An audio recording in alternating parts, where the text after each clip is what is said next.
என் அன்புக்கு இனியவர்களே அனைவருக்கும் என் அன்பான வணக்கம். அடியேன் குறளமுதன் 6ஆம் வகுப்பு கிருட்டிண பரமாத்மா வரலாற்று குறிப்பு பற்றி பேச வந்துள்ளேன். கிருட்டிண பரமாத்மா பாரத காலத்தில் தோன்றியவர்.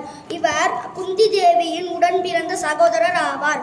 குந்தி தேவி பஞ்சபாண்டவர்கள் ஆகிய தர்மர், பீமன், அர்ஜுனன், நகுலன், சகாதேவன் அவர்களின் தாய்தான் இந்த குந்தி தேவி.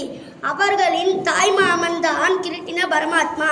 இவருக்கு கண்ணன் என்ற ஒரு பெயரும் உண்டு. ஒரு சிறு வயதில் இருந்தே அனைத்து வித்தைகளையும் கற்று தெரிந்தவர்தான் கண்ணன்.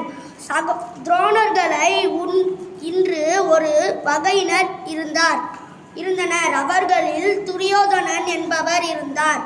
அவர்கள் அனைவரும் உறவினர்களோ. இவர்களுக்குள் ஏற்பட்ட மோதலினால் உருவான போர்தான் மகாபாரத போர். இப்போரில் தான் மருமகனான அர்ஜுனனுக்கு தேர் ஓட்டியவர் தான் கண்ணன். இப்போரில் ஆயுதமே ஏந்தாமல் துரோணர்களை அழித்து பாண்டவர்களை வெற்றி பெற செய்தார்.